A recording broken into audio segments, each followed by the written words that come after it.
Yesterday in our show, when we were talking about our hopes and wish list for 2024, part of what I brought up was starting pitching. And I brought up specifically Taijuan Walker, because as we know, he's had rough starts to games, rough first innings. His ERA and his record as a season whole bigger picture looks good. His ERA and his production in terms of like the start of a game's first innings, not so good. That's around that 7 ERA mark. So I know after we posted the clip on social media, as we talk about clips, as we posted on social media, we had people commenting that Taijuan Walker was exactly what he was expected to do. This is what he's brought in to do. He's brought in to be an innings eater. We didn't have high expectations for him. He's a true number 4 or 5. And personally, I look at that and I'm like, yes, he was, but that doesn't mean we have to expect and settle for that being the same thing next season, because we don't want him to be exactly the same Taijuan Walker that we had last season that couldn't even pitch in the postseason. We want a better Taijuan Walker. And I know it led us to wonder, Tyler, if other players, whether Phillies or around Major League Baseball, overvalued or undervalued. But we'll start with Taijuan Walker, and we'll have to continue another day because apparently we're over the time, thanks to Eugene Krabs putting that out. What are your thoughts on Taijuan Walker and the way people perceive him as he just is what he is? So I'm going to say a lot of things and then be hypocritical about myself. Interesting. Taijuan Walker, the tweeter was correct. What you got from Taijuan Walker is about what you expected. Maybe a slightly dipped ERA. Like you were hoping for maybe like a 4.2, and he gave you what did he give you, 4.5? Yeah. Something along those lines. You know, you're looking for low 4s. We're super spoiled in this city. We had a stretch of pitching and starting pitching where you ran out 4 guys who technically could have been number 1s on just about any other team. And Joe Blanton was your 5, and he's probably a back-end 2, high-end 3 for a lot of these said teams.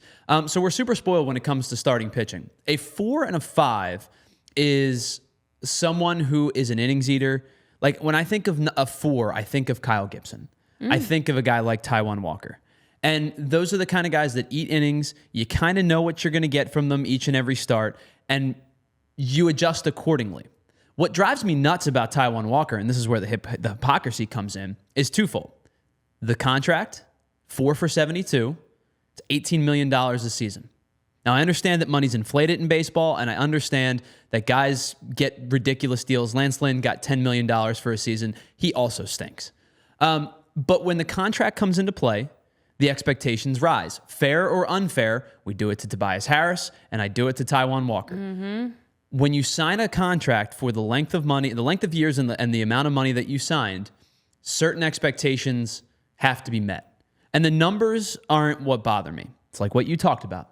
It's the first inning stuff. It's the fact that this guy is going out there and effectively giving up a run every time he takes the mound in the first inning. He's got a 7+ ERA? Yeah, okay. If you have a 9, that's 1 run every 1 inning. So between that, the fact that his fastball is devaluing, the average velocity is dipping, his curveball break is less, his sinker break is less, the whip has gone up, the walk rate has gone up, the strikeout rate has effectively plummeted. He's not the power pitcher he once was in Seattle and Arizona, but I'm not expecting the strikeout rate to have plummeted the way that it did.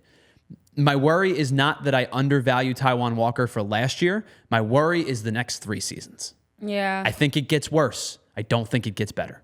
Yeah, and that's where I feel like, unfortunately, when we look at current or even former athletes, so many times we get caught up in, we rewrite history. We change things up. And someone like Taijuan Walker this past season, you can't rewrite what we saw.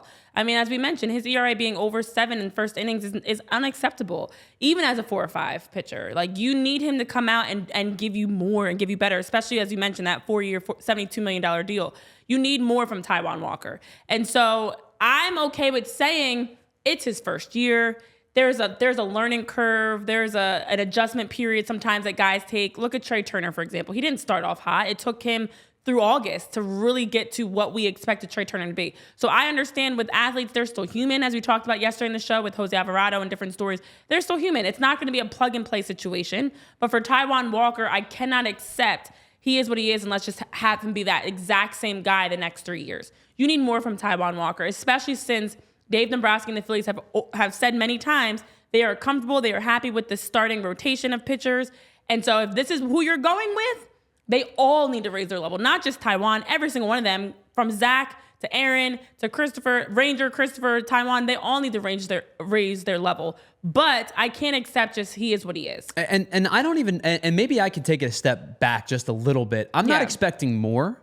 Like I'm not going to sit here and tell you I need 3.6 after, you know what I mean? Correct. But if he flirts 3.9, 4, 4.1, that's about the Taijuan Walker that I expected when you did sign him to this contract. But slight improvements. The issue would become if it was 4.3 last year, it can't get to 4.5 next year and 4.8 the year after. Right. You know what I mean? We don't want to go that direction. I think it's going to be an age regression, and that's what bothers me. Is I don't even know if I'm getting 2023 Walker in 2024.